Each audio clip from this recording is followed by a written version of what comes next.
మీ personal interviews మరియు వ్యాపార ప్రకటనల కొరకు ఈ నెంబర్ని సంప్రదించండి. నమస్కారం, నా పేరు డాక్టర్ షగుఫ్తా. నేను న్యాచురోపతి డాక్టర్ని. ఈరోజు మనం మాట్లాడుకుంటున్న టాపిక్ మోకాల నొప్పులు అండి. ఈ మోకాల నొప్పులు కానీ, మోకాలలో తిమ్మిర్లు రావడం కానీ, మోకాల దగ్గర వాపులు రావడం కానీ, ఇవన్నీ దేని వల్ల వస్తున్నాయి? దీనికి ఏం రీజన్స్ ఉన్నాయి? ఎలాంటి ఆహార నియమాలు తీసుకుంటే మనకి మోకాల నొప్పులు కానీ, వాపులు కానీ తగ్గుతాయి? దాంతోపాటు ఏ డెఫిషియన్సీస్ వల్ల ఈ నొప్పులు వస్తున్నాయి మనకి? అండ్ మెరాకిల్ ఆయిల్ అండి, ఒక ఆయిల్ చెప్తాను. మనకి చాలా మంది ఇక్కడ ఫిజియోథెరపీకి వస్తుంటారు మన దగ్గర క్లినిక్కి.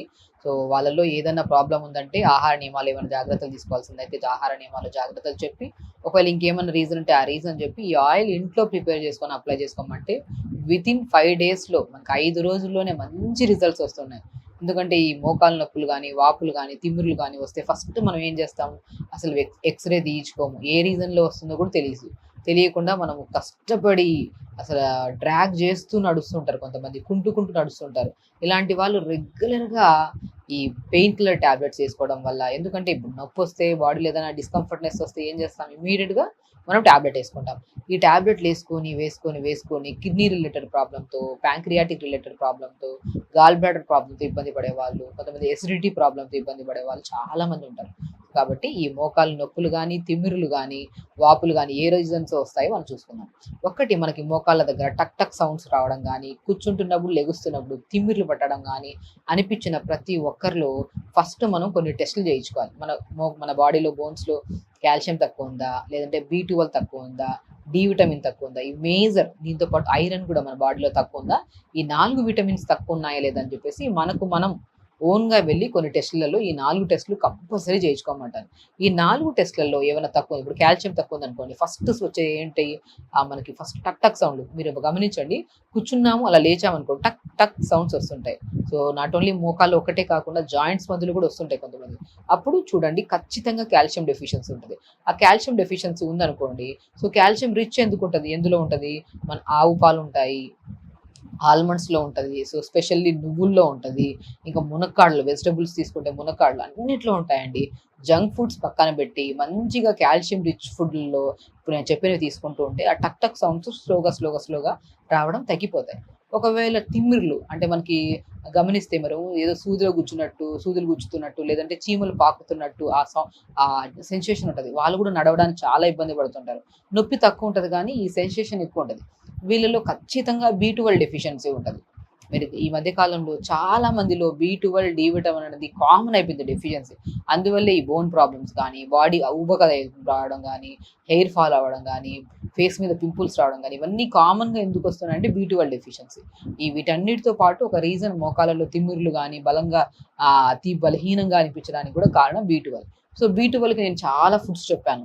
మనము చాలా ఫుడ్స్ చెప్పాను. వెజిటబుల్స్లో కూడా ఎలాంటి వెజిటబుల్స్ తీసుకోవాలనేది క్లుప్తంగా ఒక వీడియో చెప్పాను నేను. ఎందుకంటే B12కి pumpkin, watermelon, sunflower seeds, తెల్ల నువ్వులు, పూల్ మఖానా అని ఉంటుంది. ఇవి 4టిని తెప్పించుకొని సమపాలంలో కొద్దిగా మనం షాలో ఫ్రై చేసుకొని పౌడర్ చేసుకొని, ఆ పౌడర్ని మనం పాలలో కానీ, ఆవు పాలలో కానీ, లేదంటే మనం బాదం ఉంటాయి కదా, బాదంలో కూడా మంచి విటమిన్స్ ఉంటాయి, మినరల్స్ కూడా ఎక్కువ ఉంటాయి.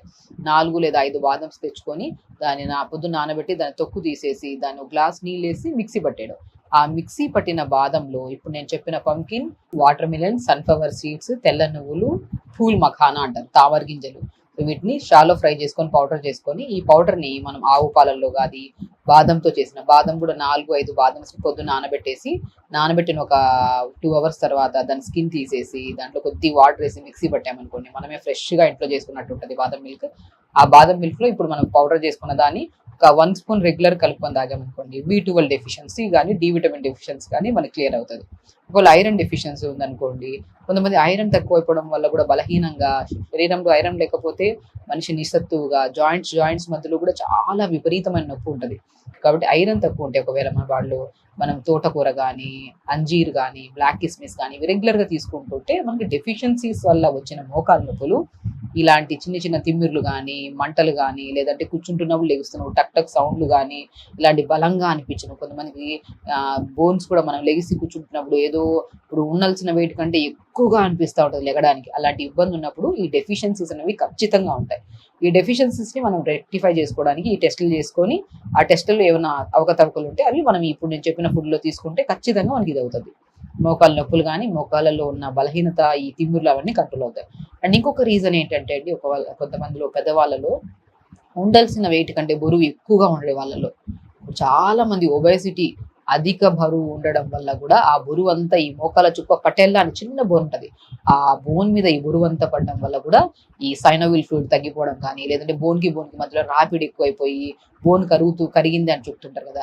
సో ఈ ఈ కంప్లైంట్స్ అన్ని మనం వింటూ ఉంటాం. సో కాబట్టి అధిక బరువు ఉంటే ఒకవేళ ఆ బరువును నియంత్రించుకొని కొద్దిగా మంచిగా వాటర్ తాగుకుంటూ, అప్పుడు మనం కొద్దిగా ఎక్కువ బరువు ఉండే వాళ్ళు రన్నింగ్ చేస్తూ ఉంటారు, కొంతమంది బరువులు తగ్గాలని చెప్పేసి ఆ బరువు అంతా మోకాల మీద పడి దాని వల్ల కూడా మోకాళ్ళ నొప్పి వచ్చే ఛాన్సెస్ ఉంటాయి. సో అధిక బరువు ఉంటే ఫస్ట్ మనం ఆహార నియమాల్లో జాగ్రత్తలు తీసుకుంటూ, కరెక్ట్ టైంకి ఫుడ్ తింటూ, మనకు నచ్చిన ఫుడ్ తక్కువ క్వాంటిటీలో తింటూ, వాటర్ టైంకి తాగుతూ, తొందరగా పడుకుంటూ మనం మెయింటైన్ చేసుకుంటూ ఉంటే మాత్రం వెయిట్ తగ్గుతాము. వెయిట్ వల్ల వచ్చిన మోకాళ్ళ నొప్పులు కూడా తగ్గుతాయి. సో చూసామా, మనం వెయిట్ వల్ల వచ్చిన మోకాళ్ళ నొప్పులు కానీ, లేదంటే విటమిన్ డెఫిషియన్సీస్ వల్ల వచ్చిన మోకాళ్ళ నొప్పులు కానీ, ఈ రెండింటి ద్వారా మనము దాన్ని రాకుండా కాపాడుకుంటూ అండ్ హెల్దీగా లైఫ్ స్టైల్ని లీడ్ చేస్తాము. ఎందుకంటే మనకి మోకాళ్ళ నొప్పులు చిన్న వయసులో నుంచి పెద్ద వయసు వాళ్ళల్లో చాలా మందికి ఇవి ఇంతకుముందు మన పెద్దవాళ్ళలో చాలా వరకు బోన్ డెన్సిటీ తగ్గడం వల్ల కానీ, ఏజ్ ఫ్యాక్టర్ వల్ల కానీ మోకాళ్ళ నొప్పులు రావడం కామన్ అనేది. కానీ ఈ మధ్య కాలంలో 30 to 40 years వాళ్ళల్లో కూడా 70% మోకాళ్ళ నొప్పితో కానీ, డెఫిషియన్సీస్ వల్ల తిమ్మిర్లు కానీ, మంటలు కానీ, లేదంటే టక్ సౌండ్లతో డిస్కంఫర్ట్నెస్ గా ఫీల్ అవుతున్నారు నడవడానికి. సో ఇలాంటి రీజన్స్ తో మనకి ఈ మోకాళ్ళ నొప్పులు ఏ ఏజ్ లో ఉంటే, ఈ డెఫిషియన్సీ కానీ అధిక బరువు వల్ల ఉంటే మాత్రం ఇవి కంట్రోల్ చేసుకోవాలి. అండ్ స్పెషల్లీ నేను ఒక మెరాకిల్ ఆయిల్ అని చెప్పాను కదండి, మోకాళ్ళ నొప్పులు కానీ వాపులు కానీ ఉంటే గుర్తుపెట్టుకోండి, నేను చాలా వీడియోస్లో చెప్పిట్టాను. మంచిగా ఆముదం నూనె కానీ, నువ్వుల నూనె కానీ రెండు సమపాలంలో, ఇప్పుడు ఆముదం నూనె ఒక 100 grams తీసుకోండి, నువ్వుల నూనె ఒక 100 grams తీసుకోండి. ఈ రెండింటిని కలిపేసి, ఆ కలిపేసిన దాంట్లో వాము పువ్వు అని దొరుకుతుంది. ఈ పెద్దవాళ్ళలో చాలా మందికి తెలుసు, ఎందుకంటే పురాతన కాలంలో వాము పువ్వు, పుదీనా పువ్వు, కర్పూరం తెప్పించి ఆయిల్స్ లో కలుపుకొని అది ఎలా అప్లై చేయాలో తెలియక పెయిన్ అనేది అలాగా ట్రాక్ చేస్తూ ఉంటారు. ఇప్పుడు నేను అప్లికేషన్ కూడా ఎలా చేయాలో మీకు చెప్తాను. సో అలాగా 100 grams నువ్వుల నూనె, 100 grams ఆముదం నూనె, ఈ రెండు తెప్పించుకొని కలుపుకొని దాంట్లో వాము పువ్వు అండ్ పుదీనా పువ్వు, కర్పూరంలో ముద్ద కర్పూరం కానీ, హారతి కర్పూరం కానీ, ఏదైనా పళ్ళు మూడింటి సమపాలంలో తీసుకోండి. ఇప్పుడు మనము 100 grams ఈ రెండింటిని కలిపిన ఆయిల్లో 2 ముద్దలంతా మన వాము పువ్వు, 2 ముద్దలంతా మన పుదీనా పువ్వు, 2 ముద్దలంతా కర్పూరం, ఈ మూడింటిని ఆయిల్లో వేసేసుకొని మంచిగా వేసిన వెంటనే మనకి నీళ్ళలాగా డైల్యూట్ అయిపోతాయండి. ఆయిల్ వేసిన వెంటనే కరిగిపోతాయి. మనకి ఆ కరిగిన దాంట్లో మంచి ఘాటు తత్వాన్ని కలిగి ఉంటాయి అనమాట ఈ ఆయిల్ ఎక్కడ పెయిన్స్ ఉన్నా, ఈవెన్ దో లంగ్ కెపాసిటీ తక్కువ ఉన్నా, గురక ఎక్కువ ఉన్నా, లేదంటే శ్వాస తీసుకోవడానికి ఇబ్బందిగా ఉన్న, ఆస్తమా ప్రాబ్లం ఉన్నా, ఈ ఆయిల్ ని మనం అప్లై చేసుకోమంటుంటాం ఊపిరితిత్తుల దగ్గర. అంత ఆ ఘాటుకి మంచిగా ఉపశమనం, నిద్ర కూడా బాగా పడుతుంది అరికాలకు రాసుకొని పడుకోవడం వల్ల. సో ఆ 2 ప్రాబ్లమ్స్ తో పాటు మోకాళ్ళ నొప్పులు కూడా బాగా ఉపశమనం దొరుకుతుంది. ఏం చేయాలంటే ఫస్ట్ మనం మోకాళ్ళ నొప్పికి ఏదైనా ఆయింట్మెంట్స్ రాస్తుంటారు, పెయిన్ కిల్లర్ జెల్స్ రాస్తుంటారు, ఎన్నెన్నో చేస్తుంటారు.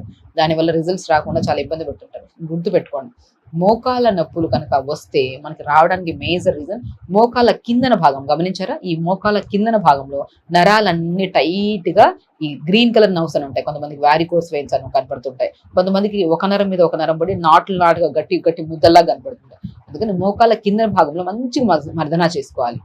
సో మర్దన కూడా మన పై నుంచి కింద వరకు నీట్ గా స్మూత్ గా మసాజ్ చేసుకోవాలి. అది కూడా ఈ వాము పువ్వు, పుదీనా పువ్వు, కర్పూరం కలిపిన ఆయిల్ ని, ఈ కాంబినేషన్ ఆయిల్ ని మోకాళ్ళ కింద భాగంలో మంచిగా మర్దన చేసుకొని దాని తర్వాత పై భాగంలో మసాజ్ చేసుకోవాలి. అలా మసాజ్ మార్నింగ్ లేచిన వెంటనే మసాజ్ చేసుకొని, మధ్యాహ్నం పూట అవిసె విత్తనాలు తెలుసు కదా మీకు, ఫ్లాక్స్ సీడ్స్ అంటారు ఇంగ్లీష్ లో, తెలుగులో అవిసె విత్తనాలు అంటారు. జిగురుగా ఉంటాయి నీళ్ళలో వేస్తే. దాన్ని తెప్పించుకొని పౌడర్ చేసుకోండి. 1 గ్లాస్ నీళ్ళు తీసుకోండి. ఈ అవిసె విత్తనాల పౌడర్ 1 స్పూన్ ఈ నీళ్ళ గ్లాస్ లో వేసి బాగా కలిపి, మన ఐస్ క్యూబ్స్ ట్రే ఉంటది కదా, ఆ ట్రేలో ఈ అవిసె విత్తనాల పౌడర్ ని కలిపిన వాటర్ ని ఆ ట్రేలో వేసేసేయండి. 1 గంట తర్వాత ఫ్రిడ్జ్ లో నుంచి తీస్తే ఐస్ గడ్డలు అవుతాయి. ఆ ఐస్ గడ్డని మోకాళ్ళ కింద భాగంని పై భాగంలో మంచిగా మర్దన చేయాలి. నేను చాలా మంది చెప్తుంటాను, పెయిన్ ఉంటే, క్రానిక్ పెయిన్ ఉంటే మాత్రం ఐస్ క్యూబ్స్ అప్లై చేయండి అంటుంటాను. ఆ ఐస్ క్యూబ్స్ అవిసె విత్తనాల పౌడర్ తో చేసిన ఐస్ క్యూబ్ ని మంచిగా పై భాగంలో కింద భాగంలో అప్లై చేసుకోవడం వల్ల మీరు నమ్మరు, చాలా రిజల్ట్స్ ఉంటాయండి. పెయిన్ చాలా రిలీఫ్ ఉంటుంది. పెయిన్ కిల్లర్ వేసుకున్నా కూడా నడవలేని వాళ్ళు అవిసె విత్తనాలతో చేసిన ఐస్ క్యూబ్ ని మంచిగా మోకాళ్ళ భాగంలో అప్లై చేసుకొని మసాజ్ లాగా ఇలా చేసుకొని దాని తర్వాత ఒక తడి క్లాత్ తీసుకొని మంచి జిగురుగా ఉంటది మనం అప్లై చేశాక. తడి క్లాత్ తీసుకొని అదంతా నీట్ గా తుడిచేసి అప్పుడు మనం ఇలా ప్రిపేర్ చేసుకున్న ఆయిల్ ని పై భాగంలో కింద భాగంలో అప్లై చేసుకోవాలి. మోకాళ్ళ కింద భాగంలో ఫస్ట్ అప్లై చేసి దాని తర్వాత పై భాగంలో. అలాగా మళ్ళీ సాయంత్రం వచ్చిన తర్వాత మళ్ళీ ఐస్ క్యూబ్ ని అప్లై చేసి మళ్ళీ ఈ ఆయిల్ అప్లై చేయాలి. మార్నింగ్ లేచిన వెంటనే ఫస్ట్ ఆయిల్ అప్లై చేస్తాం అంతే, ఐస్ క్యూబ్ అవసరం లేదు. మధ్యాహ్నం పూట ఐస్ క్యూబ్ అప్లై చేసి దాని తర్వాత ఆయిల్, పడుకునే ముందు కూడా ఐస్ క్యూబ్ అప్లై చేసుకొని ఆయిల్ అప్లై చేయండి. ఇలా క్రమంగా 1 వీక్ చేసి మీరు నాకు కామెంట్ బాక్స్ లో కామెంట్ పెట్టండి. 100% రిలీఫ్ ఉంటుందండి. ఎందుకంటే చాలా మంది ఫిజియోథెరపీస్ కానీ వస్తుంటారు. కొన్ని చోట్ల హాస్పిటల్స్ లో మెట్లు ఉంటాయి, మెట్లు ఎక్కలేక భయంతో కూడా ఉండిపోతుంటారు. ఎక్స్రే తీయించుకోవడానికి కూడా భయపడుతుంటారు చేయించుకోలేక. సో చాలా మంది ఇబ్బంది పడుతుంటారు. కాబట్టి బెస్ట్ సొల్యూషన్ నేను చెప్పిన ఆయిల్. ఒకవేళ బరువు ఉంటే బరువును క్రమేపీ తగ్గించుకుంటూ అండ్ డెఫిషియన్సీస్ ఏమన్నా ఉంటే ఆ డెఫిషియన్సీని కూడా మనం రెక్టిఫై చేసుకొని ఆహార నియమాలు తీసుకోవాల్సిన జాగ్రత్తలు తీసుకుంటూ అండ్ మెరాకిల్ మోకాల నొప్పుల ఆయిల్ అంటారు నేనైతే. ఎందుకంటే వేల మంది మా దగ్గరికి వచ్చి ఫిజియోథెరపీస్ కానీ 10 రోజులు రమ్మంటుంటారు. 10 రోజులు నేను అట్లా రమ్మనను. ఫస్ట్ నేను కొన్ని టెస్టులు ఫస్ట్ ఎవరైనా నాకు కాల్ చేసినా ఈ డెఫిషియన్సీస్ ఏమైనా ఉన్నాయో టెస్టులు చేసుకొని మీకు మీరు ఆహార నియమాల జాగ్రత్తలు తీసుకోమంటాను. దాని తర్వాత ఒకవేళ అధిక బరువు ఉంటే క్రమంగా ఒకటేసారి తగ్గదు కదా వెయిట్, స్లోగా వెయిట్ తగ్గడానికి కూడా ఈ ప్రాసెస్ చేసుకుంటూ ఈ ఆయిల్ అప్లై చేసుకొని మీకు మీరే ఓన్గా తగ్గించుకోండి అని చెప్తుంటాను నేను చాలా వరకు. ఇంకా విపరీతంగా ఇంకా వాళ్ళు ఓన్గా చేసుకోలేకపోతుంటేనే మాత్రమే వస్తే ఇక్కడ ఫిజియోథెరపీ చేస్తాం కానీ బట్ మాక్సిమం నేను ఇలాంటి థెరపీస్ పెట్టకుండా ఈ ఆయిల్స్ కానీ ఫుడ్ లో జాగ్రత్తలు అధిక బరువు కంట్రోల్ చేసుకోమంటుంటాను. సో ఖచ్చితంగా చేయండి అండ్ ఈ ఆయిల్ అప్లై చేసుకొని ట్రై చేయండి. ఐస్ క్యూబ్స్ కూడా అప్లై చేసుకోండి. వారం తర్వాత మీరు కామెంట్ చేయండి. ప్రతిరోజు ఈ పెయిన్ కిల్లర్స్ వేసుకొని బాధపడే బదులు ప్రతిరోజు ఇలా రెగ్యులర్ గా మనం చేసుకుంటూ ఉంటే చాలా మంచి ఉపశమనం ఉంటుందండి. ప్రస్తుతానికి ఎక్కువ నొప్పి ఉంటే 3 సార్లు, దాని తర్వాత 2 టైమ్స్ అప్లై చేయడం, దాని తర్వాత 1 టైం అప్లై చేయడం. అలా అప్లై చేసుకుంటూ స్లోగా పెయిన్ తగ్గిందంటే ఆపేసుకోవడం. అలా చేయండి, మంచిగా రిలీఫ్ ఉంటుంది. అండ్ మనము చాలా వరకు కంప్లీట్ గా మిగతా వాళ్ళు ఎలా నడుస్తున్నారు అలా హ్యాపీగా నడవచ్చు, హెల్దీగా ఉండొచ్చు. ఖచ్చితంగా చేయండి, హెల్దీగా ఉండండి, హ్యాపీగా ఉండండి. నమస్కారం.